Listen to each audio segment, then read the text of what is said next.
is she strong enough to do this? Or you couldn't carry my husband out of a fire, which my response is, he got himself in the wrong place if I have to carry him out of a fire. Broadcasting live from the Free Speech Studios. Deep within the city of Fountain, with over 4 years of satisfying the curious mind and looking damn sexy while doing it. Ladies and gentlemen, Phantom Fact Society.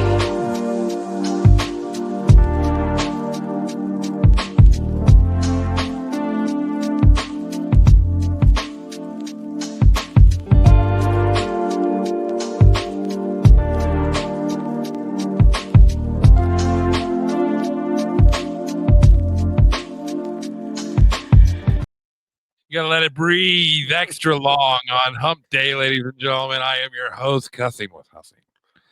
Join Hump Day. Hump Day. May you get riled up every time you hear that intro. You're just like, do you play it? Get your woman worked up right before? You're just like, honey, let's put on Phantom Facts. Put it in Blue Chew and just go to town. How are we the only podcast on this planet that does not have a Blue Chew sponsorship? That is bad management on my part, and I apologize, Chris, but I don't know how to get it. I just can't do it. Who would do that read? I'd do it. Take 5 or 6 of them. Get real stiffed up for the read. Walk around. Oh, dear God. Help us all. Well, welcome to Hump Day, everybody. I am sick, so I will be, trying to whisper was my goal going into it. I've already found myself shouting, so that's it's gonna bode well for me. How you doing, May? How's your weekend been? Oh man, I'm just getting over being sick too. Ear infection, just the coughs. It's just it sucks. It's that time of year, I guess. So if they do say though the best thing to cure the wintertime cold season is to listen. No, it's to listen to Phantom Fact Society. But blowjob ended up sounding better. God damn it! You could do both. Yeah. Technically, I'm not going to go there. We have 4 Go balls. there. That's not right away. It's been a crazy week as far as news has gone. We had a couple. I want to regroup. First of all, the 2 brothers and the swinging boxing glove. I thought, did you see that intro there? One of the videos we played. Oh man, you missed gold. You missing gold. I'm dropping there for you. Let me see here.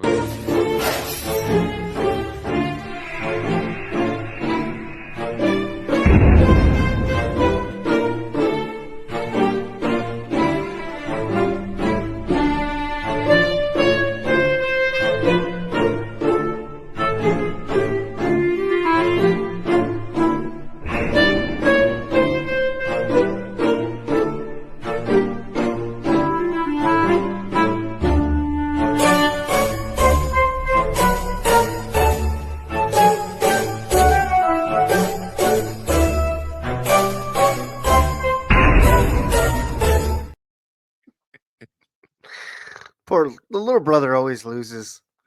He dropped it too. He dropped it right at the end there. I thought that was funny, dude. Crazy news. We got to catch up though. Did you get a chance to listen to the Haitian interview with Flor Kelly? Yep. Did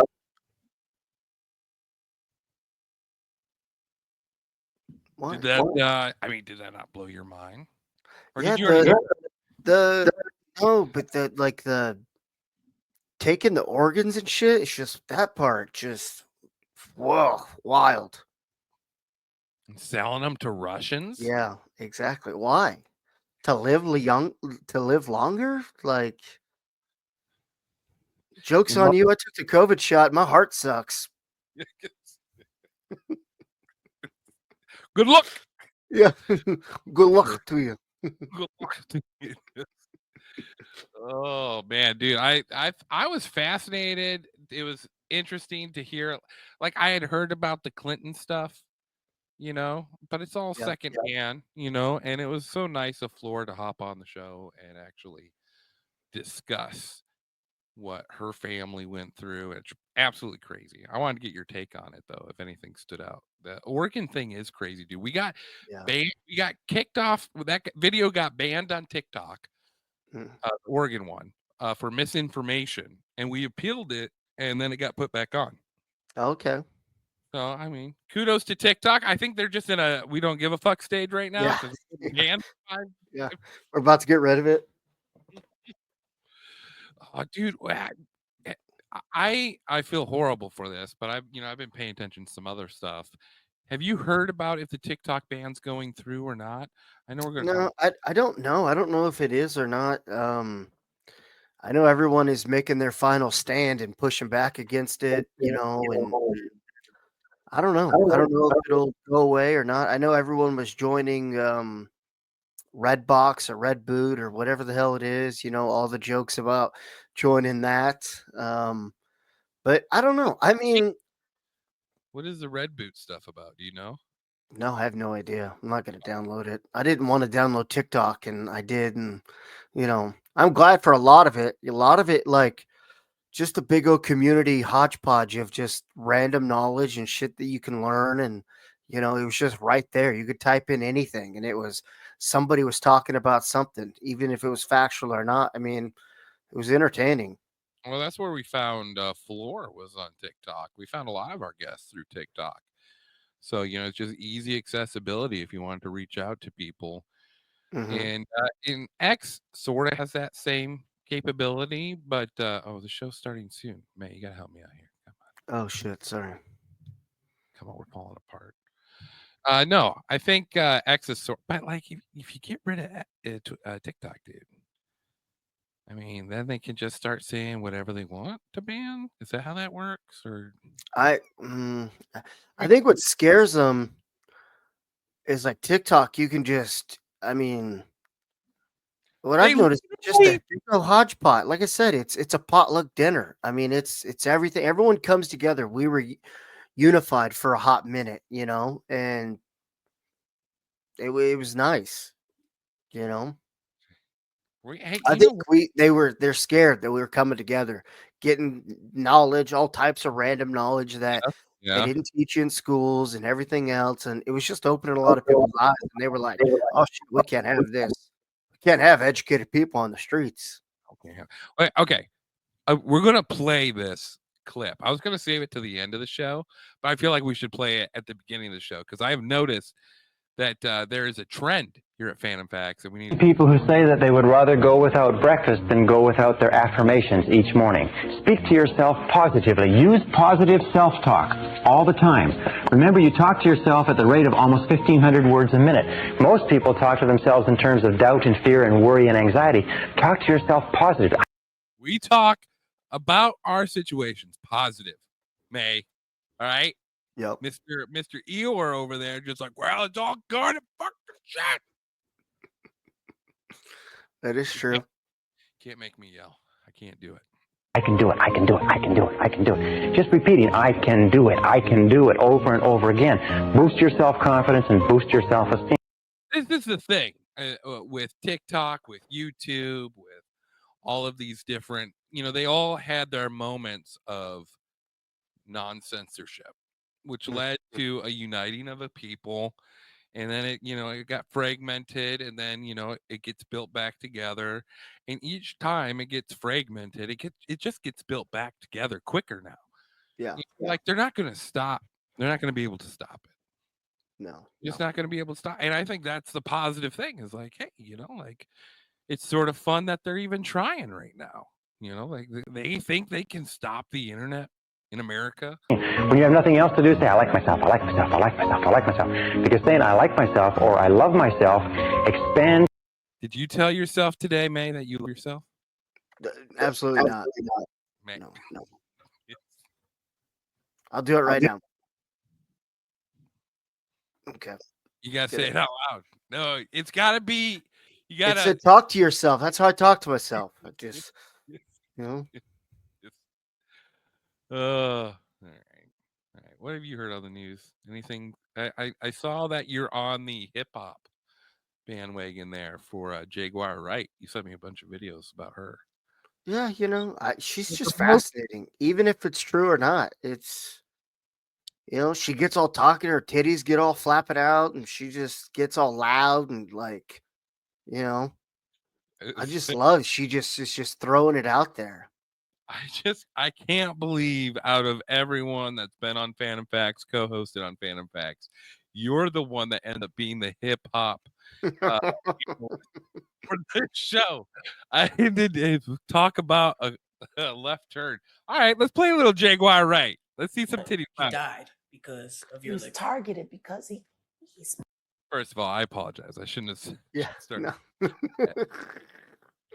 And this is not the clip to start it with them bouncing.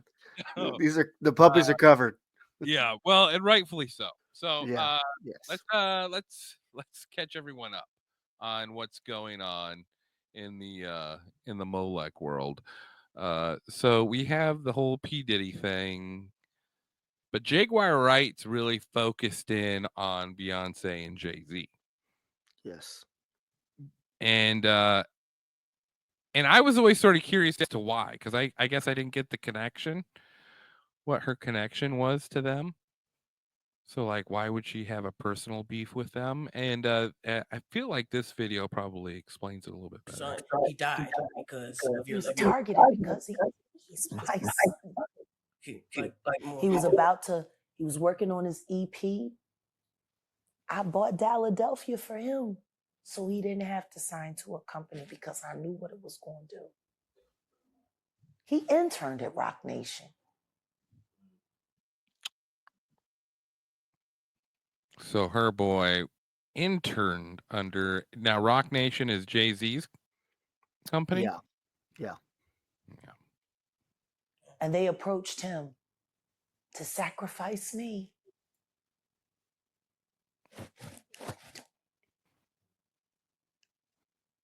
He got caught up in a case. He went into the system, and then when he got out, he got to the halfway house.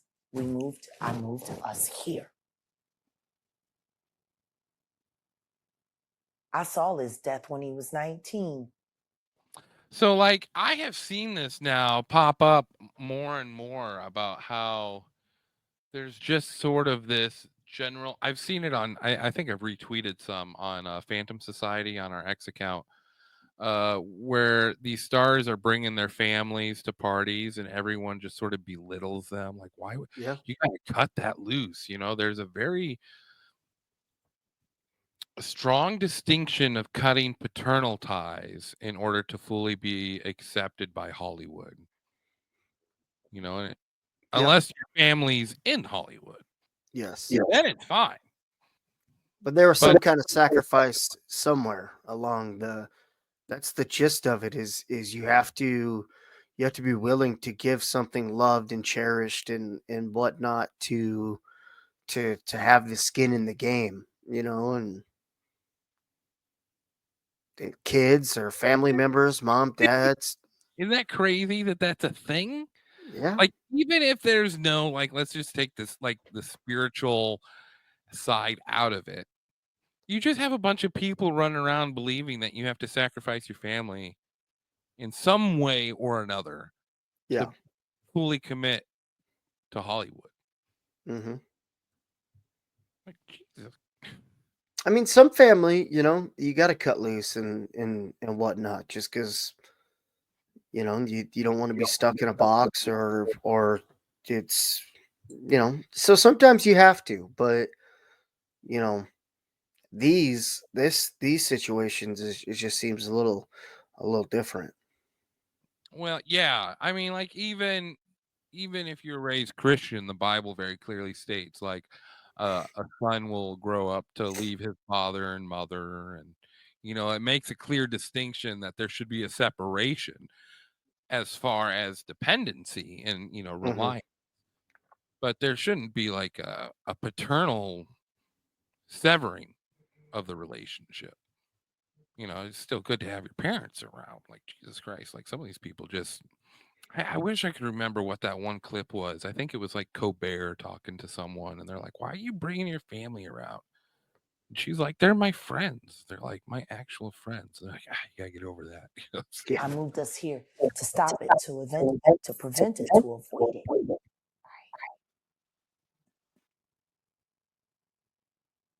And it happened anyway. And see, that's when I knew that Kanye's mom, Kanye would have never wanted Donda dead. Not even by natural causes. I was happy when he finally accepted it. Because they sacrifice your loved ones, whether you agree or not. See, sometimes you agree and they put you in position, you know, but sometimes you disagree and they take them anyway to show you what the harm is. You know, it's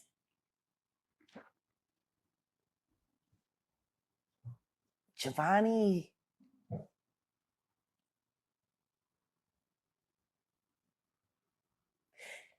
His death is why I do what I do. Jaguar, right? That makes a lot more sense now. I thought she was just some sort of jealous backup singer or something, you know. Yeah. You know, I No, mean, like, they took her family. I mean, that's the crazy part is that they do it and to show you, hey, you don't fuck with us. We're gonna get ours, you know. And then that's shitty. That's so shitty. Imagine to sacrifice a family member and then it doesn't work, or it turns out like a lot of these people are realizing, oh fuck, like what have I done? You know, it wasn't worth it. You know, and then they end up crazy on the streets. Orlando Brown or whatever the dude's name is, and just different people. You know, like I don't know if he sacrificed anybody, but it's just like you try to get out and then they pit you into this unstable fucking, you know, crazy person and just then you're just looked upon funny and then you know, they either take you out Aaron Carter style or you know, you just kind of fade into nothingness. it makes me weary of ever joining a secret society. Oh, anything. Yeah. You know, just because, like, you know, you are not, if you join, you are then not in control of the decisions being made.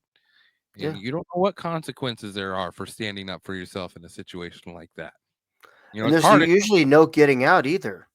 Yeah, and it's hard enough to stand up for yourself just outside in the regular life, you know, much Yeah. less an organized group of men who decide to, you know, go against you. What was that movie? Bones or Skulls or fucking yeah. Bones, whatever, yeah. Yeah. You Yeah. know, There's another one with Tom Cruise. Eyes Wide Shut. Yeah, Eyes Wide Yeah. Shut. I've been seeing that pop up a lot about the director Kubrick. Was he the one? Stanley Kubrick, I think, directed that. Yeah. He died after that movie came out. Interesting. Interesting. I got a little Cat Williams talking about the similar stuff here. Ricky Smiley knows this, and I don't know why he would lose a child and come on the air and start lying. That's why people believe in rituals right there. It's because, well, why would he lie? I don't know why liars lie. Yeah, he just had another one to think about. Maybe it was Jamie Foxx talking about his clone. How Jamie Foxx's clone is doing too much and you know, coming out like not following, I guess, the path and stuff. I don't know. It was I should have sent it to you. I saw it on Twitter the other day. Cat Williams at a performance. I think he was talking about Jamie Foxx. I've heard some yeah, there's just some interesting stuff with that whole clone stuff. Yeah. Some of these people, they just, and it could be that they just are genuinely not healthy. you know, maybe the old blood supply's dried up in Hollywood. I guess. I don't know. There's some weird stuff going on for sure. I mean, you got to burn the tunnels right now, so you gotta. All traces need to go bye. God damn it, dude. There's a bunch of stuff going on right now. Have you seen the JFK? We should just go into the JFK stuff right away. Have you seen any of the JFK stuff? Have you heard about it? Yes, as of yesterday. Was it aliens? Well, Alex, the documents finally get released? No, of course not. Of course not. But Alex Jones got some tasty from Kash Patel, because Kash Patel, I think, said he knows who killed JFK. Yeah. No, it's not from Kash Patel. Let me see where I can find. Oh, there it is. I'll just play a little clip of it. Right. That's a little teaser. The full audio that's been retrieved from Alex Jones is 8 minutes long, and it's a discussion between Clifton Carter, who was the head of the DNC during the Kennedy Lyndon B. Johnson era, with a discussion with another Texan who was a businessman with Lyndon B. Johnson. How's life treating you today? Well, Saul, it's been a pretty touch and go situation. Lyndon and I have had quite a few unpleasant words here lately over the deal that he hired Mike Wallace to assassinate the president. It's been hectic in every way, but we've lived through it this far. I guess we'll continue to do so. Lyndon should have never issued that order to Mike. But we've had our differences, and I'm a true blue to Lyndon, as I've always been, and tried to carry out every order that he'd ever given me. But this is one I'll probably never be able to forget. And the times that we've had in Texas, and the embarrassment that Lyndon had gotten from Kennedy, I guess there wasn't anything else to do but what he did. Well, you know, Lyndon could have really hit me if he would. Well, Lyndon's the kind of person that doesn't want to help anyone. He's all for Lyndon, and that's the way he's pretty much always been. Well, they had me backed up on that Henry Marshall killing, and they just kind of blackmailed me to keep my mouth shut. And if I hadn't had a bunch of tapes that I played after he got killed, because, 17 got killed in this situation very mysteriously. And I've done a lot of time, and I've lost a lot of money, and hurt my family a whole lot. And it's really got me disgusted with Lyndon in one way. In one way, I feel real sorry. That's wild. I've never heard that. Never heard that at all. Alex Jones? Do you want to see it? I can play some of his show here if you guys want to see it. He released this all yesterday. Let me pull it up here. Yeah, dude. He and okay, now before we go on, I just want to analyze that little bit of audio.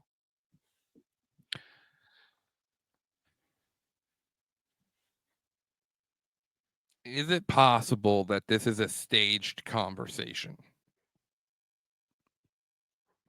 Now, I'm not saying like edited today or anything like that. I'm saying when it was made, was there someone with a gun to the head saying, I want you to say this? Because that guy goes on for like a minute and a half, just rambling about how Johnson hired Mac to go kill Kennedy, and he's a true blue Democrat. And you want to listen to it again? Yeah. Get a feel for it. All right, let's listen to it again. Your How's life treating you today? Well, Saul, it's been a pretty touch and go situation. Lyndon and I have had quite a few unpleasant. Now, I believe this is like 67, 68, quite a few years after Kennedy was assassinated. But, still while Johnson's in office. Words here lately over the deal with that he hired Mike Wallace to assassinate the president. It's been hectic in every way, but we've lived through it this far, and I guess we'll continue to do so. Lyndon should have never issued that order to Mike, but we've had our... Did you hear a page turn there? Yeah. I'm going to play it again. But we've had our differences, and I'm a true blue to Lyndon as I walk to Mike. But we've had our differences, and we've had our Mike. But we've Mike. Interesting. That's turning pages. We've had our differences, and I'm a true blue to Lyndon as I've always been, and tried to carry out every order that he'd ever given me. But this is one I'll probably never be able to forget. And the times that we've had in Texas, and the embarrassment that Lyndon had gotten from Kennedy, I guess there wasn't anything else to do but what he did. Heard it again. I heard the pages turn again.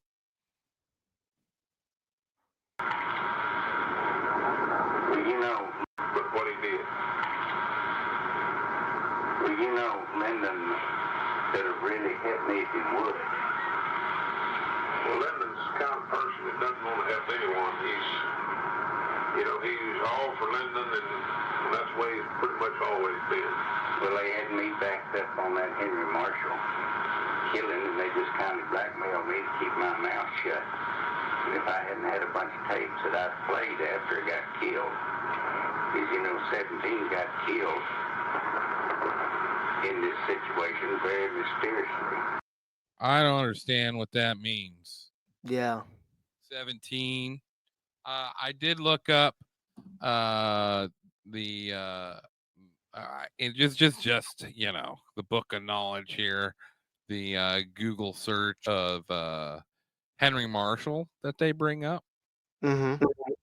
In 1961. Here, I'll read the thing here. Austin, Texas, a government official who died 24 years ago was a victim of murder, not suicide. This is 1985. This is written here. Let's see here. When he died, Marshall was investigating the convoluted business dealings of Texas swindler Billy Estes, who was later convicted and served a federal prison term for fraud. Estes, 60, was arrested Tuesday in Abilene, Texas. Estes built a paper empire associated in the 1960s with the politically powerful. I'm trying to find. They said it was a suicide, but he had like 5 gunshots wounds in his. Damn. Yeah, it was like. And then the investigation was just closed down. Yeah, and he was investigating. So we could play a little of that. You got time tonight? Yeah. You sitting good? All right. Let me see here. Pull up this Infowars. Couple of things before we go into just believe in Alex Jones for everything he's got, because Alex Jones very well could have been compromised. Listen, there's a lot of weird stuff going on right now with the truth tellers in American media. And I'm not talking like television media. I'm talking like the Sean Ryans, which we talked about last week. Yeah. And this with Alex Jones, I find very unique because for people who don't pay attention to the internet, X rules politics right now. It's just an unfortunate fact. And Elon Musk 2 or 3 days ago mentioned something. He's asking what he was missing about American politics. And Ian Carroll, a guy just like us, started his own channel, posted on there that in 1963, John F. Kennedy threatened to turn AIPAC, which is the Israeli lobbyist firm that works on American government officials, lobbies them, was going to file them as a foreign lobbying. Yeah, I saw that. Yeah. And shortly thereafter, he was murdered by Lyndon B. Johnson, who I've also got a clip, had very interesting ties to AIPAC. And he asked that how come today, however many years later, 80 years later, 60 or 90% of Congress has their own individual AIPAC handler. What? You didn't know this? No. 90% of members in Congress have their own individual AIPAC handler. Interesting. Matt Gaetz talked about this. He said he'd be trying to do legislative deals and they'd be like, "Oh no, this sounds great. Yeah, no, let me just talk to AIPAC, my AIPAC guy, real quick, make sure it's all okay." Or maybe it was Massey that talked about this, but Massey, after he talked about it, it was Massey, I think Gates, I can't remember, but Massey said something about it, and then his wife ended up dead. Remember that in the car accident? Yep. Yeah. So there's that. So, and this is all based around, the Kennedy assassination.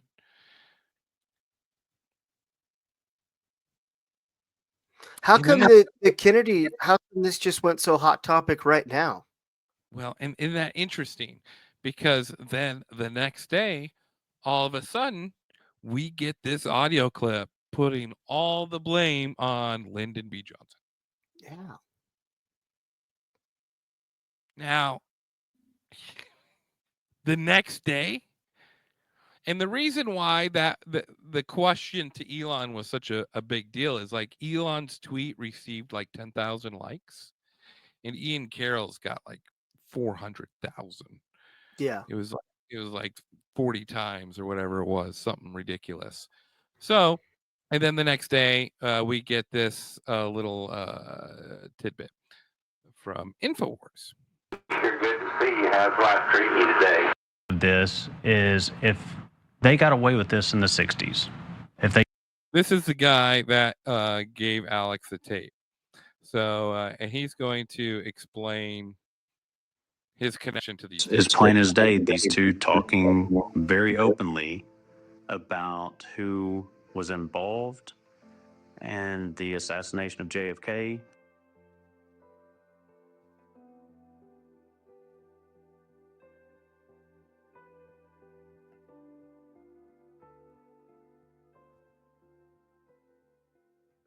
Sure good to see you. How's life treating you today?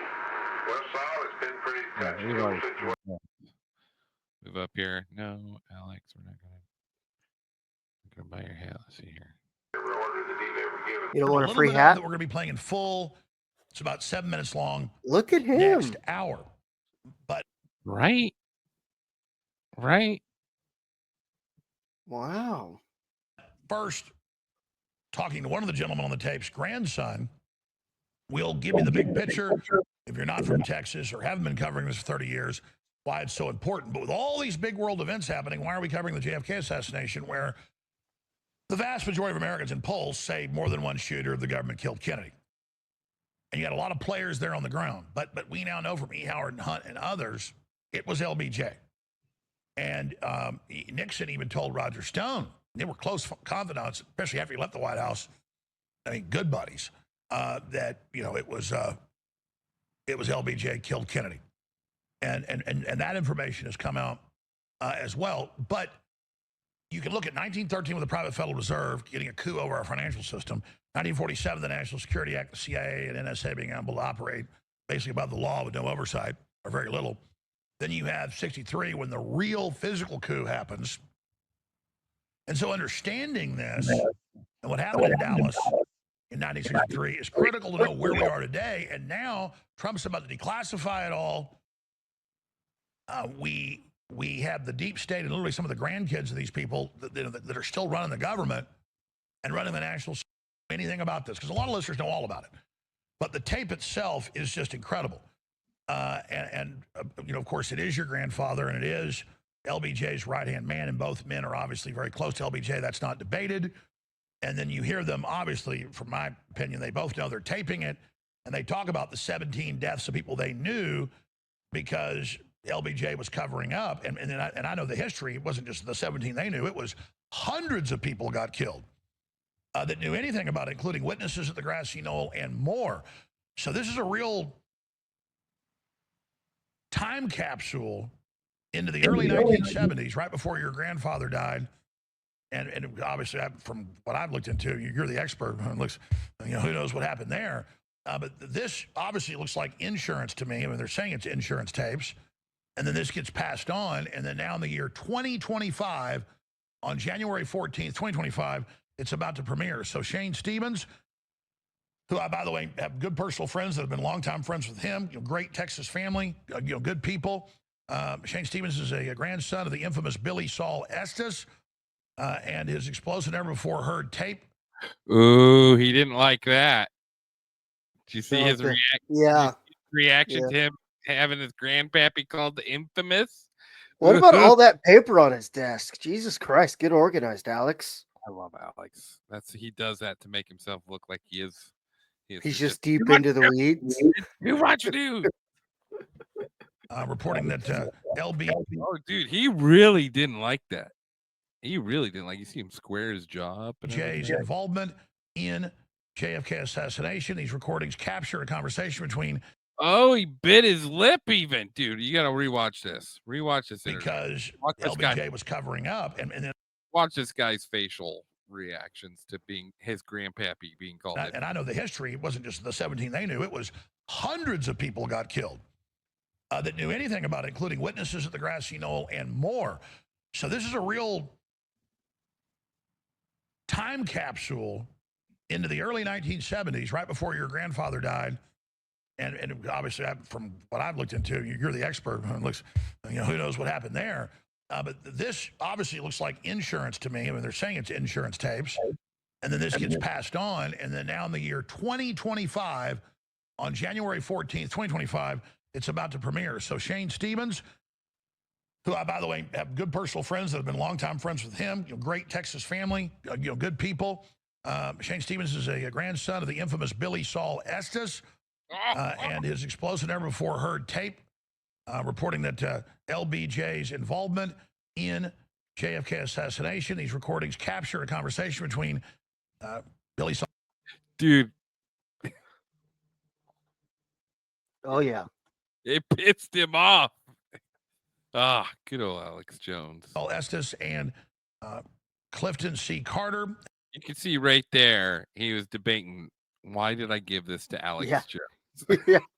Yeah. I could have given it to Tucker. Yeah. A close LBJ associate, basically his private bag man or private business manager, an associate, and former executive director of the DNC. That's another little point. Now, the former head of the DNC, implicating Mac Wallace in the plot. That was well known, one of his main hitmen.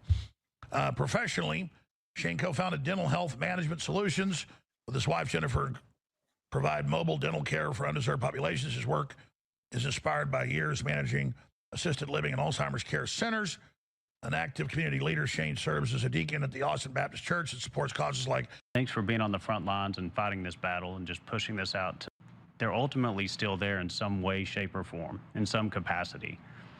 And so at this point, all I've done is share this tape with a few people. In fact, a lot of the people that are fighting the hardest for our country have heard this tape. They've listened to it. Thanks for being on the front lines and fighting this battle and just pushing this out to the American public.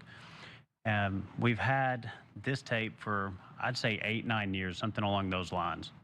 And passed it around to some of the leaders. As Alex mentioned a while ago, the biggest implication of this is if they got away with this in the 60s, if they killed a president, covered it up across multiple agencies, then where are those people? How did they do it?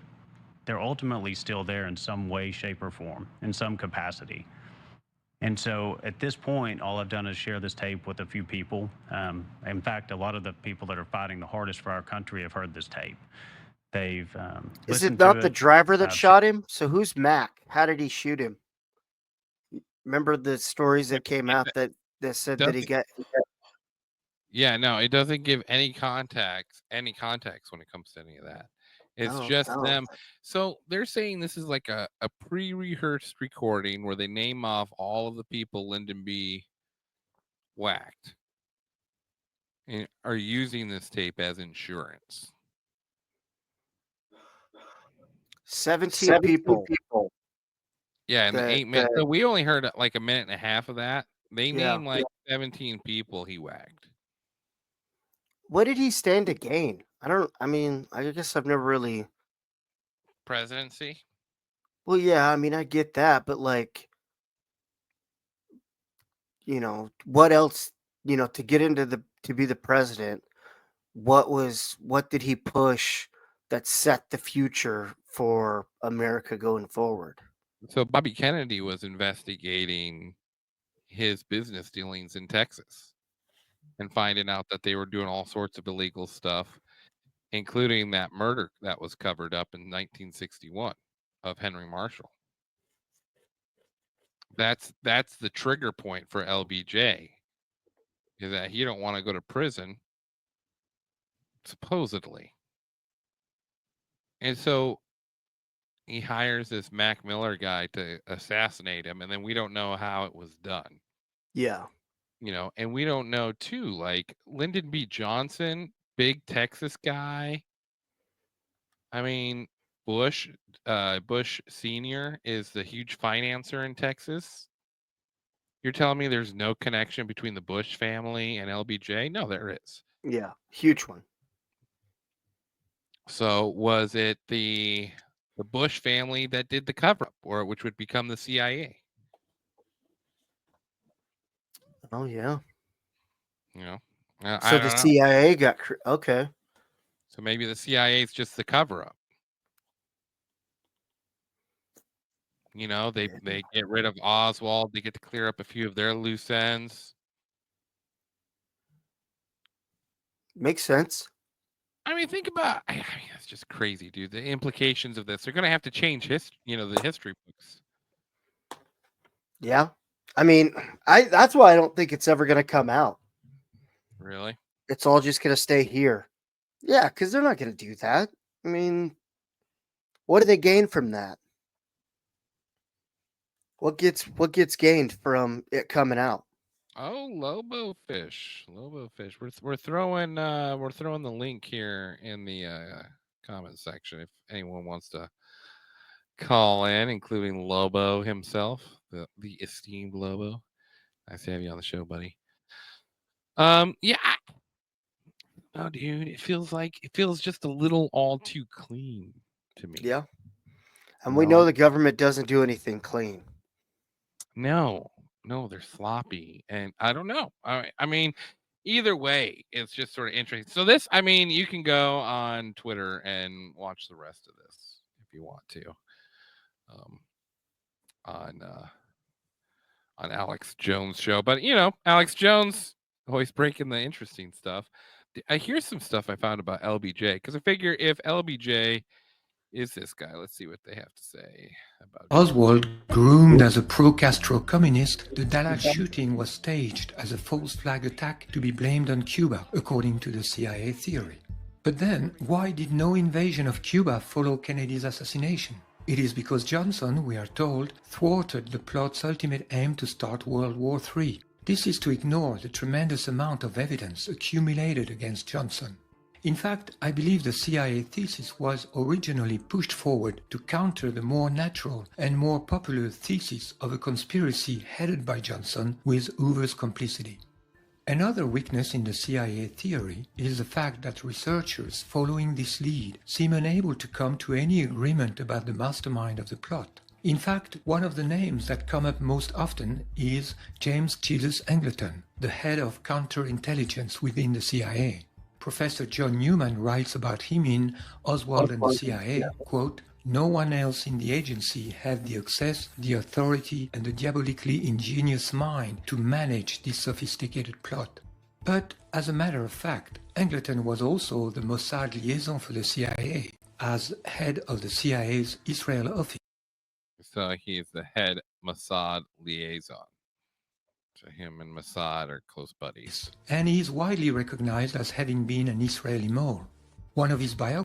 Now remember, Israel at this time is just sort of dipping their feet into the whole spy game. You know, they're going to Argentina, capturing people and bringing them back to Israel. You know, they're doing fun stuff.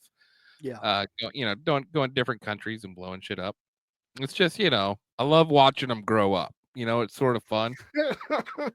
It's just like, it's so cute. You know, at some point they're just, you know, a little baby nation fighting amongst their neighbors, and then all of a sudden they're doing assassinations in your country. It's beautiful. Tom Mangold states, Angleton's closest professional friends overseas came from the Mossad, and he was held in immense esteem by his Israeli colleagues and by the State of Israel, which was to award him profound honors after his death. Moreover, it has been revealed by reporter Joe Trento of the Sunday News Journal that it was Angleton himself who, in the 70s, played a key role in keeping the CIA under scrutiny by leaking to the press a secret memo he had written himself about the embarrassing presence of CIA agent Howard Hunt in Dallas on November 22, 1963. There's some interesting little tidbits you can find retweeted on Phantom Society. I mean, it's just, I feel like we got to figure out who LBJ was now. Yeah. If he really had, oh, in this, I got to play this one because I watched History Channel religiously. I don't ever remember them talking about LBJ this way, but supposedly. Oh, as attorney for Lyndon Johnson, that he murdered John Kennedy. He murdered John Kennedy to become president and to avoid prison. And there is no doubt in my mind, I know beyond a reasonable doubt, that Johnson murdered Kennedy. He acted through Clark. He saw that it was done, and he did it out of a corruption of power that is unequaled in our history. A broken man, he retreated to his Texas ranch, where his lawyers were to secretly summon a psychiatrist to deal with his deepening depression. An immediate concern at the law firm was that he would say too much. The $1 million was available to the psychiatrist to keep anything from coming out. The one reason for all these protections was the greatest demon that was dogging Johnson at the time, and that was the assassination of John Kennedy and the role he played in it. You remember that on History Channel? No. But how is he just freely talking about it? I mean, I thought a lawyer had, you know. Does client attorney privilege disappear after the guy's dead? I don't know.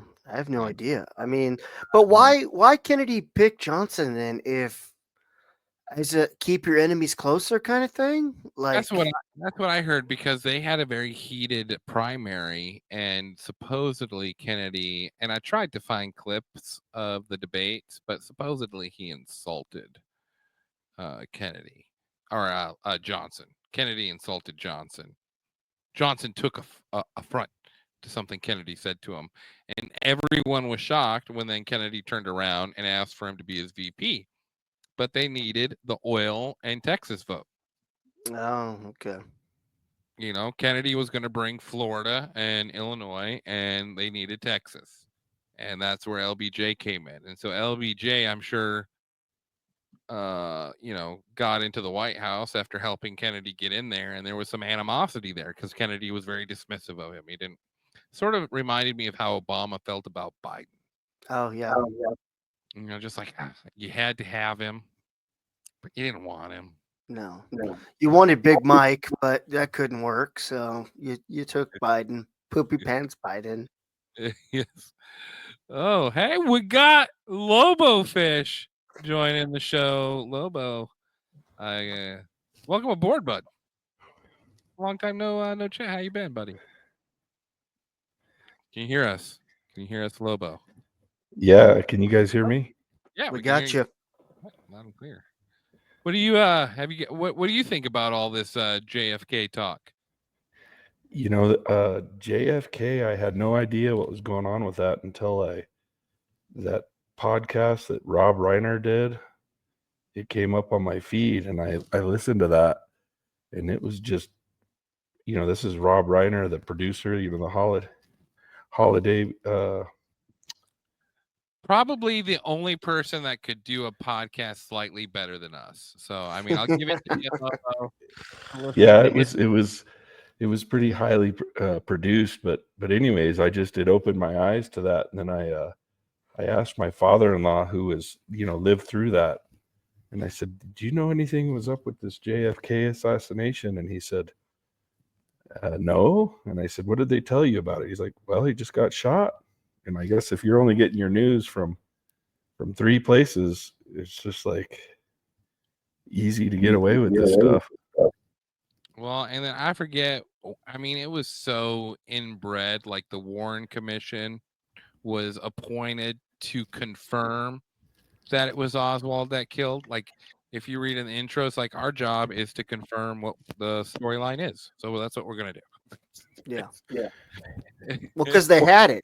There was no need to go outside of it. It was, that we had the target, let's easily paint him. There's no reason to throw, any kind of other speculation to the wind, because obviously Oswald was on the agenda to get taken care of anyways.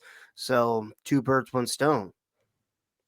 Yeah. Yeah, that opened my, I think it was in that podcast that they had that statement from Oswald when he was told to go to that theater after something big happened, and and he saw something big happen at the parade, and when he got to the theater, no one else was in there but one other person that left, and at that point he knew he'd been set up or something like that. Yeah. Well, and we'd covered that he had been he went to 2 centers, one in Florida and one in Mississippi, I believe, where Prescott Bush had given a boat to Senior. It was his first job, and Senior in the 60s had this oil boat that would go from Texas to Venezuela. But what they were doing is they were picking up Cuba dissidents on the way back and then dropping them off at these training camps and training them how to overthrow Castro. And then they were bringing them back to dropping them off on Cuba. And they were using Bush Senior's ship as the ferry, essentially. And Oswald went into those camps and participated. And then 2 weeks after he left, the FBI came in and shut those down. And so we always thought, that, why not get rid of the guy that's fucking with you, fucking with your operation? You put it all on him. And you can see when they're transporting him, he's genuinely confused. He's like, I didn't kill anybody. I'm still waiting for my right to call a lawyer. And there's a great series on YouTube right now that you can go and watch. And it's all about the 2 phone calls Oswald made in prison. and there was a lady that was working the night shift, and they have to write down back then, because they had to like plug in the line and connect it, and so all of that was documented. And both of the calls he made were to Virginia, somewhere in Virginia, and there was no answer. There was no answer to the first one, and on the second one, they were someone came in and said, "Do not place that call," and so she just let it ring, and then they. Wow. Yeah, and it's all well documented by this. It's like this historian that has the cards and everything, goes around and gives lectures at these universities. Just absolutely crazy. Like, you're telling me LBJ thought of all of that? There's no way. Yeah, I'm interested that you guys brought this up. I'll have to look into. I did see a couple tweets that show some connecting dots between LBJ. So that would I'll be interested to see what's up with that and the Bushes. Yeah. Well, Prescott Bush was financing the Nazi party until Truman threatened to shut him down for treason. And Wow. only then, and I think it was like 1944 is when he finally stopped financing the German side of the war. And then Wow. they started that oil business, and George Sr. got it, and then of course they Sr. was also in the OSS, in World War II. So the origin story of the Secret Service, CIA, back when it was strictly military. And then you bring them over to do NASA, and you just got a trifecta of awesomeness. It worked out really well. We got a cat intruder here. Oh no. Did you the thing that helped corroborate that this whole thing was I think the government, well, of course, before I'm going to listen to what you guys have to say, but there was also this Chauncey Marvin Holt. He was a CIA agent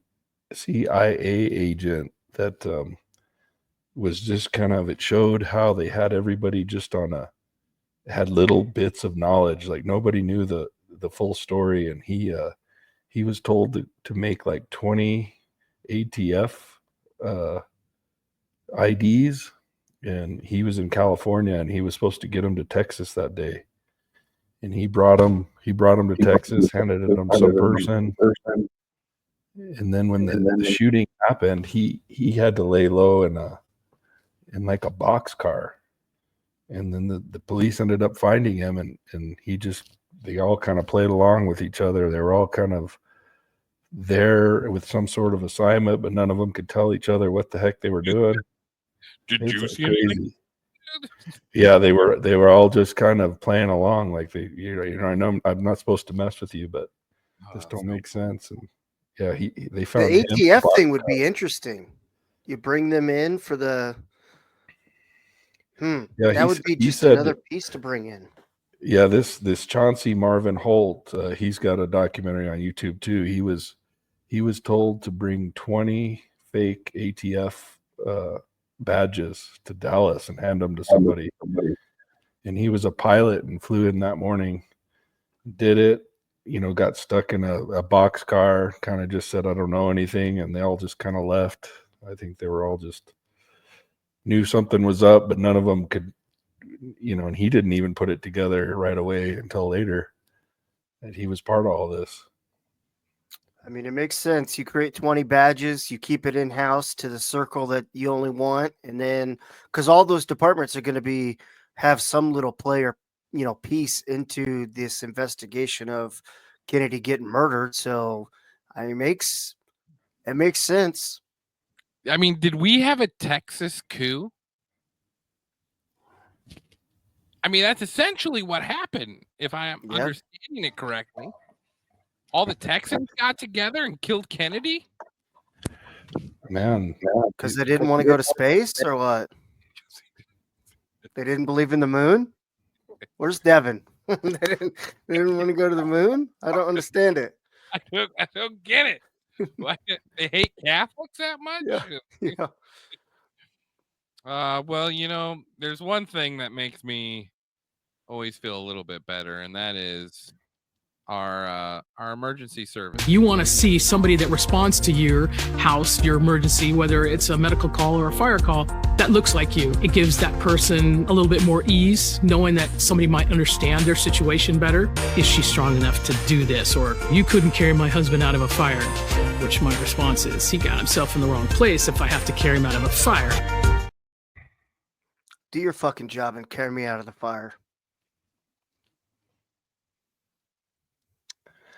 What's happened? That lady. What happened? I remember as a kid all the stories, you know. I mean, did they have TV shows? What was a fire, Chicago Fire? You know, Oh, yeah. every single one of those stories, you're carrying someone out. Can you imagine going in there, little 6-year-old girl? Well, you shouldn't have gotten yourself in here. Yeah. Some spiteful man. smacking the shit out of her. Not strong enough to carry a 6-year-old out. Just, come on, help me, walk. Got to roll her over off the window. Yeah. Somebody catch her. Oh. Wasn't it Whitney Cummings that just said that, like, they all have like the same first name too? The fire chief, the mayor, and someone else. They're all like Karen or Sarah or something like. Like that. She's like, not in a million years. What is this? The new Tinder? You hire just a whole bunch of lesbian firefighters so you could just date in your own workplace. You know, just a scissor fest. Yeah. This fire station smells like tuna. This is ladder 69 in here. What are we doing? Yeah, the odds of LA getting a fire chief and a mayor that are aligned like that are just astronomical, other than they're just, you know, pointing at each other and says, you're going to be the mayor, you're going to be the fire chief today. Like it's just some sort of title they got. Man, if I was having the worst day of my life and you need the fire department, that's usually when you see the fire department on your worst day. And that lady showed up, I would have just said, "Oh, it's over for me, buddy. Yep, it's over." How my children, I love them. Take a deep breath and enjoy this burn real quick. One last puff. Oh, speaking of puff, Republicans are once again talking about looking out for us. Really, is what they're doing. I think this is Virginia Governor Youngkin or Senator. I can't remember, but just really looking out for everyone here. Strong communities also work to prevent harmful drug use. The dangers of marijuana use, particularly among our young people, continue to grow. We know. Loving the guy's face on the bottom right. Really? Never heard this. No. Haven't heard this. This lady in the back in the blue, she's already stoned. Mm-hmm. She don't know what you're talking about. Lady on the guy bottom. in the Bill Nye bow tie's like, dude, we shoved edibles in our butt before this. What are we talking about? That states with retail markets have seen significant negative impacts on. His voice broke. Mm-hmm. His voice, did you hear it break?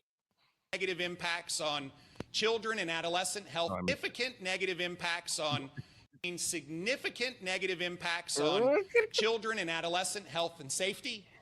Increased gang activity and violent crime. Oh. Yep, perking up here, gang and crime. Deterioration in mental health, decreased road safety, and significant costs. Is everyone driving too slow now? Is that the problem? Associated with a marijuana retail market that far exceed the perverse benefit of tax revenue. Now, everyone knows where I stand on establishing a retail marijuana market. Let's work together on other issues where we can find common ground. All right, well, I guess it's not looking too good for Virginia over there. Although it is legal to consume and carry, you just can't recreationally purchase it. You know, so God forbid you help out local businesses there. What do you think, Lobo? Do you think weed is a sin to run away from mankind? You know, I when I was growing up, my parents used to talk talk down about it, but it now that I'm older, it's as harmless as anything, or it can be as as harmful or harmless as anything. So I don't mind just like you said, sell it and give people what they want, and you know, make revenue, makes big business. I'm a supporter of it. What are we doing having this conversation in politics? You know, I mean, what a weird thing to be hearing in 2025. Yeah. That's just the stigma around it. I mean, you got athletes, you got all these people coming out and being like, listen, this marijuana has way more benefits than it does with the pills and with the shots and with everything else. Like, come off your fucking front lawn and relax. It's just they can't make money off of it. You know, that's what it all comes down to. Like, they can't control it to the nearest cent. So it's not beneficial to them. So It's just, you know what? We need something to make us feel better.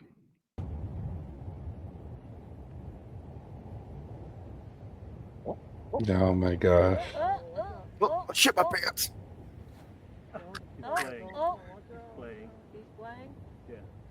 He's playing. He's playing. He's playing. And I cannot believe that he even got whatever votes he got 4 years ago. That just blows me away.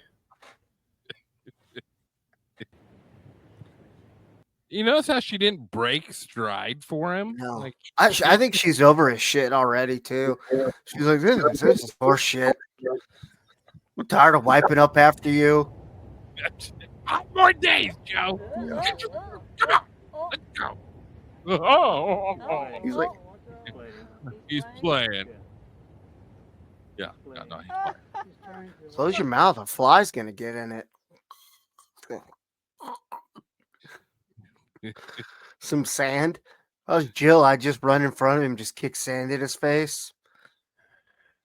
I was listening to a hospice nurse has a YouTube channel, and that she says that people's mouths start to do that close to death. They just kind of gape open for some reason. You know, Is there an I'm not saying. Is there an I don't know. Yeah, it's closer than we probably realize with him. Probably. Does he make it till Trump third term?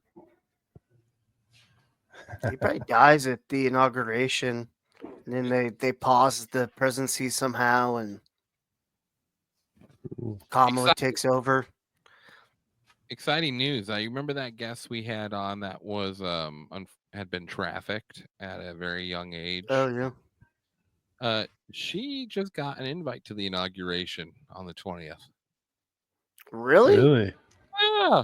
Yeah. So shout out to her. That's great. A little jealous. All right, I'm a little jealous.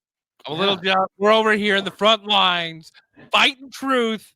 You know, getting interviews no one else wants to pick up. But that's okay. We don't need an invite. No, that's fine. Couldn't make it anyway. Really busy. You had to work. Like normal. That's all right. Let's see here. I got a couple just like little fun clips here, but this math trick. So let's go.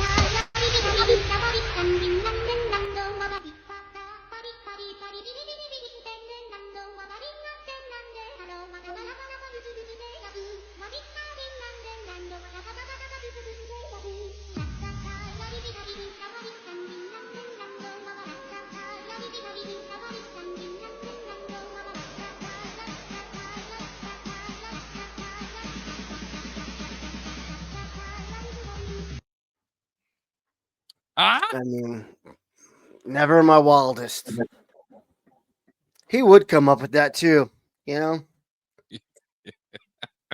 Is that the abacus method, with those beads we all had in our classrooms in the Maybe 80s? that's what that was. Yeah. Yeah, maybe that's what that was. This whole how easy is that? How easy is that? Except when you get to times 37 and you're over there drawing 37 lines Yes. That and would then be big. counting. Just in a corner somewhere. I got it, guys. Give me a second. You playing tic-tac-toe over there, Corey? What's going on? So The Corey, quiet little Asian girl in the back gets it done in like 10 seconds. You're over there still dropping out your map, dotting your dots. yeah, I could smoke anybody just using whatever that method was, man, with just a pencil. You just give me a calculator and I'll do it all day long. What were you going to say, Lobo? I was going to tell you I appreciated you guys sharing those videos last week, but the one I remember was that crazy body cam from the Russian soldier. Oh yeah, and that shook me up. You got to remember, that humans don't die. They don't die easy, and I showed my son that he had seen it before. He's more on TikTok than I am, but it's just, you got to remember when you go, these guys that are fighting hand to hand, I mean, you're both about to die. It's just one is not going to quite die.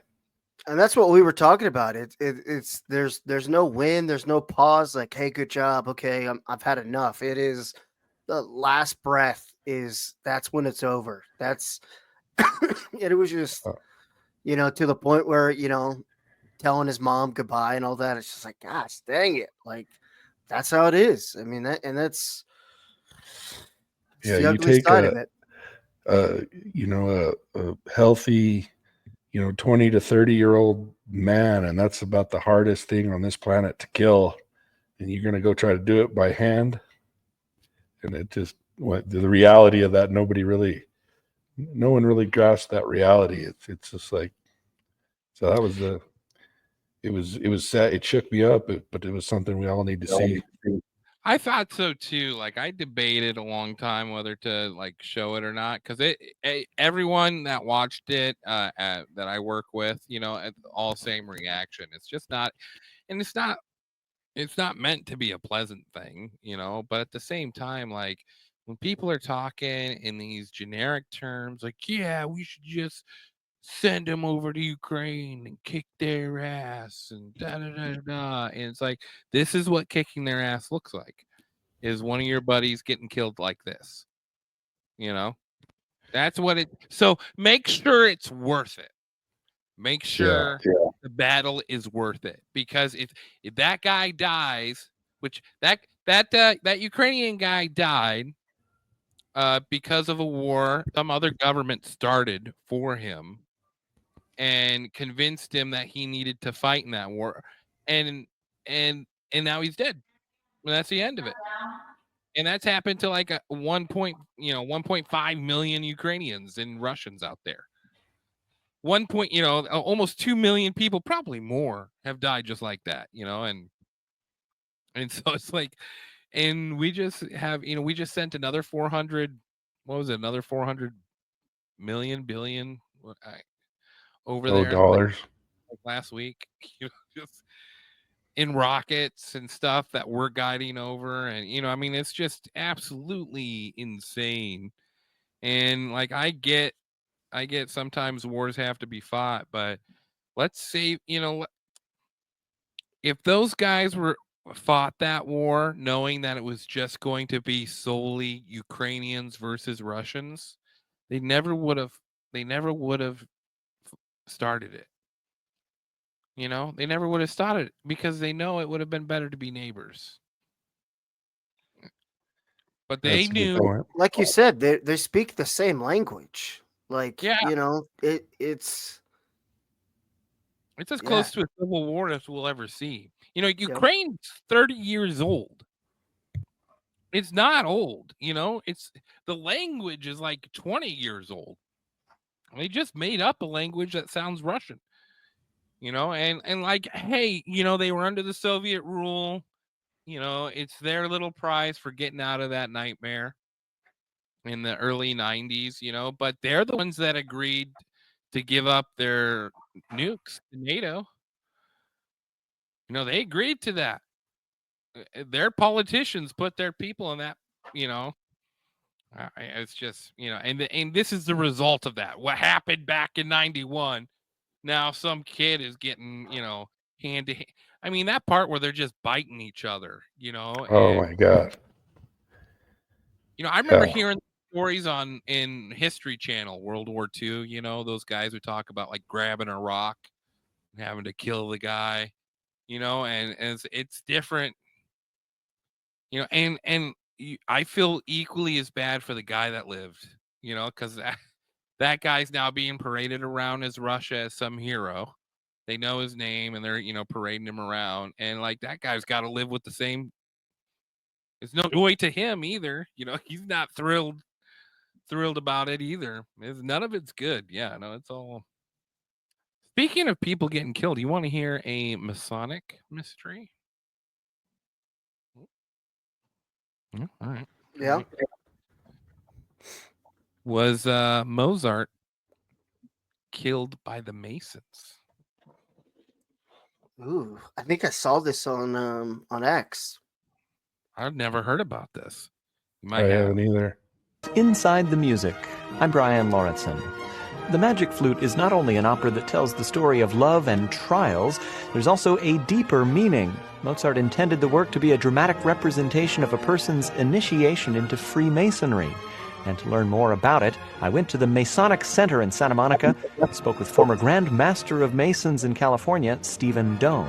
This is known as Mozart's Masonic opera, written in the last year of his life, and he did something that he knew his Masonic brothers would attend, and that non-Masons would come out of curiosity for what the Masons were about. And he thinly disguised a Masonic initiation ceremony in this opera. So as part of the Masonic initiation ceremony at the time, the candidate goes through these 4 elemental tests: earth, water, air, fire, to prove to the brethren that they have the right balance of these 4. And of course, we see these in the second act of the opera. Tamino's going through the initiatic process. And the first 2 are earth and air. And then he does fire and water subsequently. So this opera is called The Magic Flute. I imagine there's quite a bit to.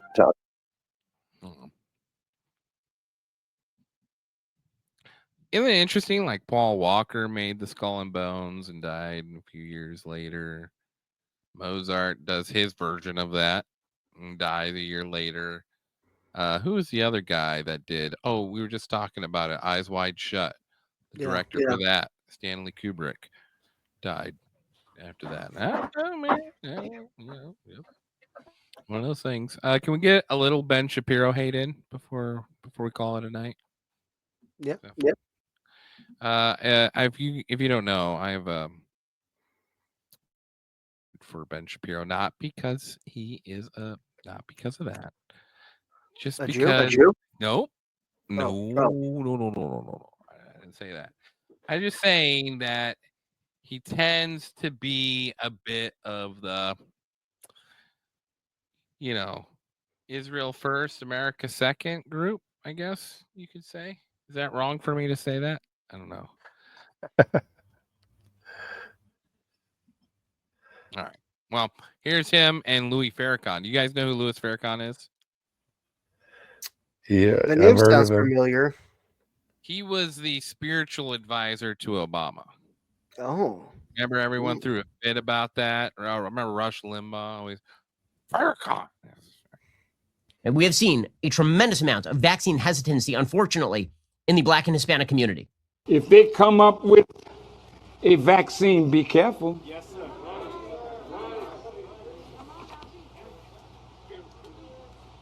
Don't let them vaccinate you with their history.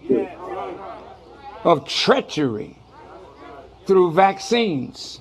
Okay, Black America, only 67% of Black Americans say they definitely will get the vaccine or probably get the vaccine. So the Black community has tremendous vaccine hesitancy. Okay, that is a real problem. I wonder why. Why is it a problem? Good old Ben. He was right on the nose on that one in 2020, wasn't he? Really hit it on the nose. Yeah. Well done, Ben Shapiro. All right. Well, you guys got anything you want to do a shout out before we call it a night? No, you want to talk about your the interview you did a little bit? The turning? Yeah. Yeah, man.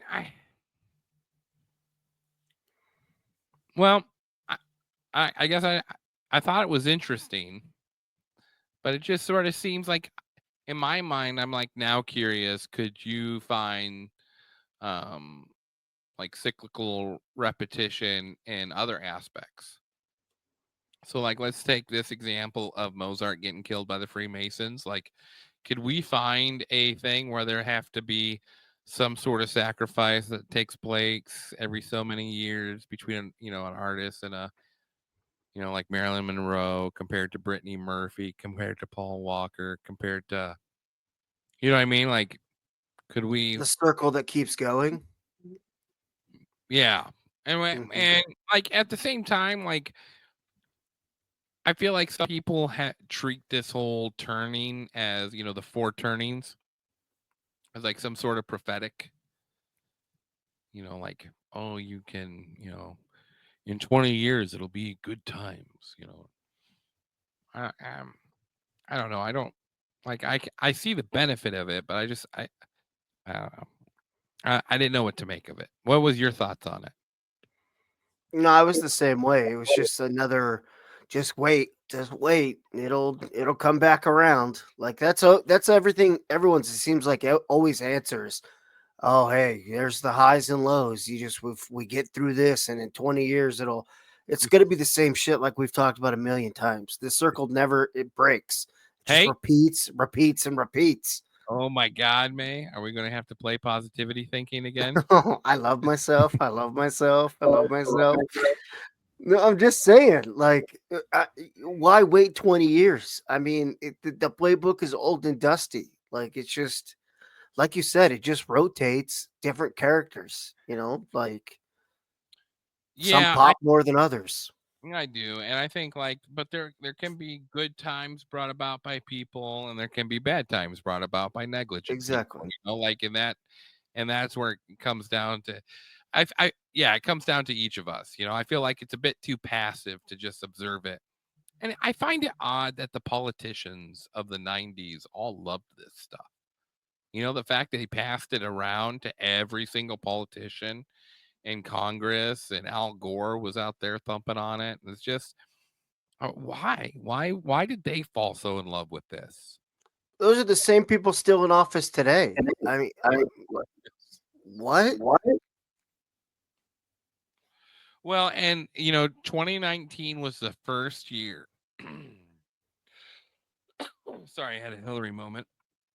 2019 was the first year that millennials now outnumber the boomers, and we have higher numbers than any other generation, going forward for now. So we're the next ruling party is the millennials. And so it'll be interesting to see how how it works. I'm not confident, like JD Vance is a bit of a warmonger. Pete Hegseth, I mean, the Pete Hegseth, let me find this clip here of him talking about Zionism. I'm like, stuff like this worries me when this is going to be, I forget what position he is. Secretary of Defense, right?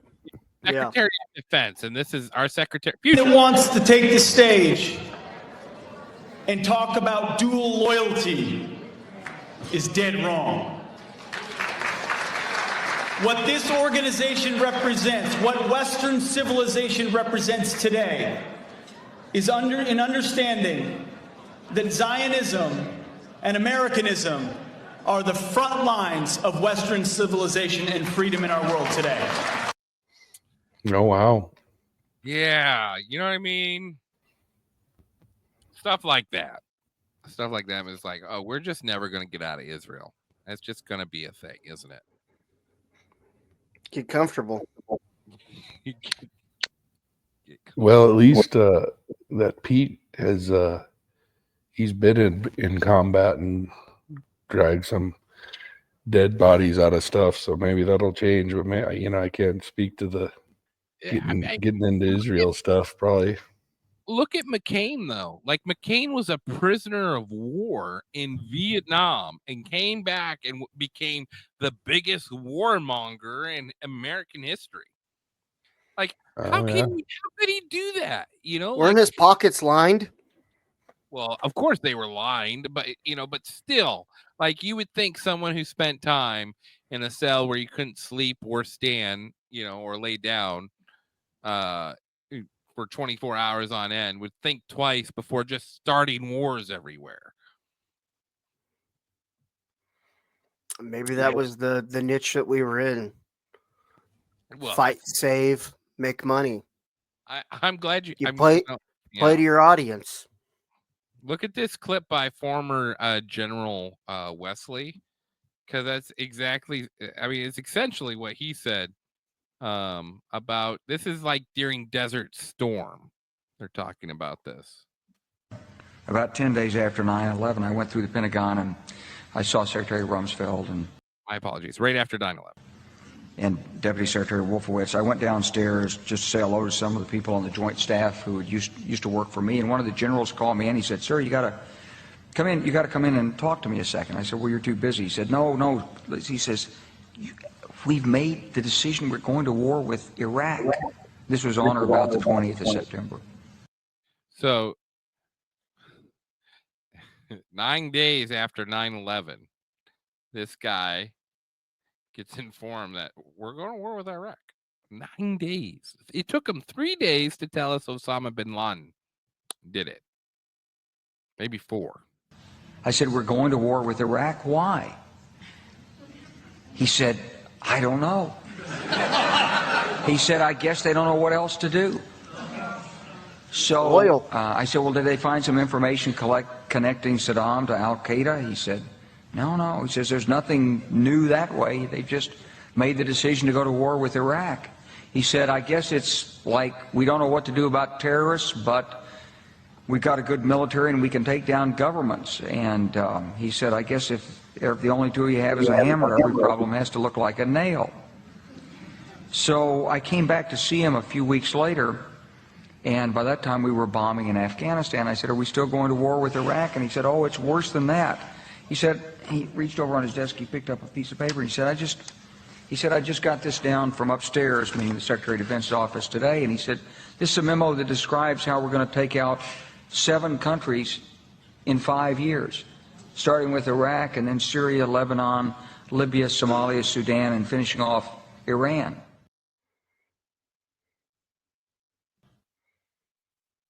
I mean, you can't stop when you're mid-punch. I mean, you're already in. The truth is about the Middle East is, had there been no oil there, it would be like Africa. Nobody is threatening to intervene in Africa. I thought that part was just crazy, though, where he's like, "Oh no, we're going to take out 7 countries." Oh, my bad there. I knocked out you. No oil there. That's an interesting way to think of it. So they had this planned 2011. If not before. I mean, they knew that they had something we wanted and wanted to control. And, like you said, we had the hammer. We had nothing to do with it. It was sitting pat. We needed an excuse to stretch our legs, and we made our own excuse, and we ran fake planes into some buildings, and there we go. We're off to executing hammer and nail. So, that is the land of unconfirmed. Yes, we came, we saw, he died. That was Libya Oh, God. when they killed Gaddafi. Do you see how like she can't contain her happiness? She got to kill somebody again. It's so, I mean, that is the land of unconfirmed. Yes, we came, we saw, he died. That's She probably genuine. came like 4 times. She looks like she's having an orgasm. That's true. No, you're. It's so, I mean, that is the land of unconfirmed. Yes, we came. Woo! She got to openly kill someone and not have to cover it up or pay somebody extra or go to Arkansas to do it. She got to sit in a room that was dark with a bunch of screens and got to execute it flawlessly. She's like, this is nice. This is better than my vibrator. This is real nice. You'll never make me feel this way. No. Monica couldn't even do this. All right. Well, we have a big interview next week, Lobo.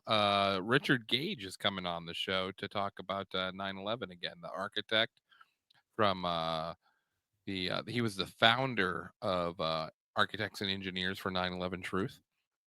I'll tune in. I'll listen. Yeah, you have any questions? Feel free to call in and ask. That goes for everyone else too. But yeah, I don't know if you saw that clip we shared the other week of the CIA agent talking about how we're helping Al Qaeda every time we bring up the collapse of Building 7. Oh no, I haven't seen your clip on it, but I'm gonna get caught up. I didn't see your last interview. That Lobo, do you listen to Sean Ryan? No, until you guys mentioned him, I had to look him up. I don't listen to him daily. Yeah, he's on my iffy list right now. He's out there in Romania talking about how Romania is going to be the start of World War III, and then like 3 days later, the EU stopped the elections in Romania. Oh wow!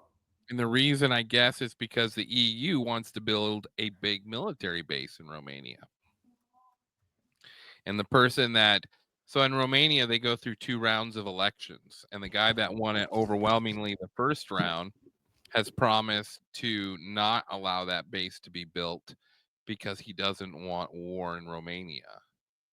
And, you build a base there, someone's got to come and take it out. And so the EU just stopped the elections. Wow, that's scary. Which is in the constitutional right of the EU to do. So now it makes sense why Britain wanted out of the EU. Yeah. Yeah, it is. I'm learning a lot. You guys bringing this stuff up, I wouldn't. None of this stuff would be on my radar unless I tuned into your guys' show. Well, sometimes it's not great to focus on it all day, but it is nice to have it tucked away in the back of your mind as your day goes along, just so you sort of know the players out there, the little keywords. I still feel something's screwy before the inauguration. I can't put my finger on it, but man, I just keep looking at this January 20th date, and I can't believe Trump is just waltzing around wherever he wants to go, and man, it's gonna be interesting. Hopefully nothing bad happens because college football championship is that night. So if anything bad happens, they're gonna cancel that, and then the whole nation's gonna be pissed. So yeah, hopefully we get through January 20th just fine without anything. But all right, guys. Go ahead. All right, guys. I'll thanks for doing the show again. Like I said, you're a lot of us that are, now that you're doing it, if you can do them every week or whenever you're doing them, this is where I get my cutting edge food for thought. Well, so we're guys. We're trying Wednesdays at 8. That's sort of our goal, Central Time, every Wednesday at 8, and then interviews are come and go, just based off of who we're talking to and what time works for them. But we'll always make sure we post them too for you. So thanks, Lobo. We love having you on. Anytime, buddy. The great Lobo Fish joining the show. He's been with us for a long time, man. Remember, we thought he was like some fake account, and then we thought he was some 10-year-old kid, and then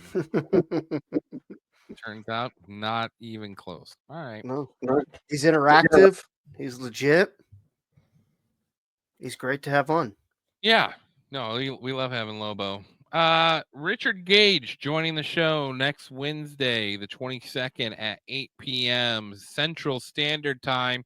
The founder of Architects and Engineers for 9/11 Truth.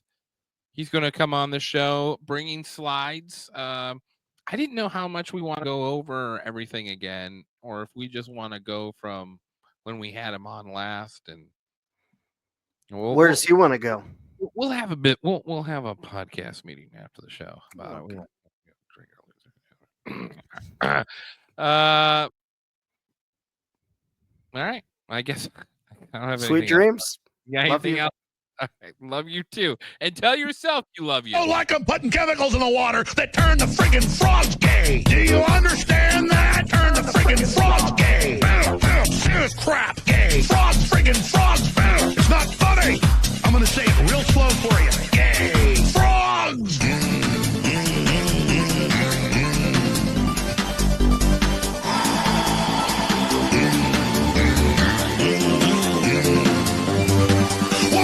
Fight for your life.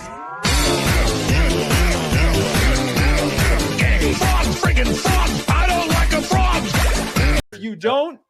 If you don't subscribe to Phantom Facts Society, then don't talk to me or. This is the emergency broadcast system. This is not a test. Repeat, this is not a test. This is our advice for the following steps. If exposed, remove from the boat.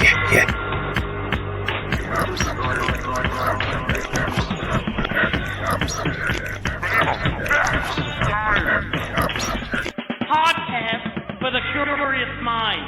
I don't know what that means.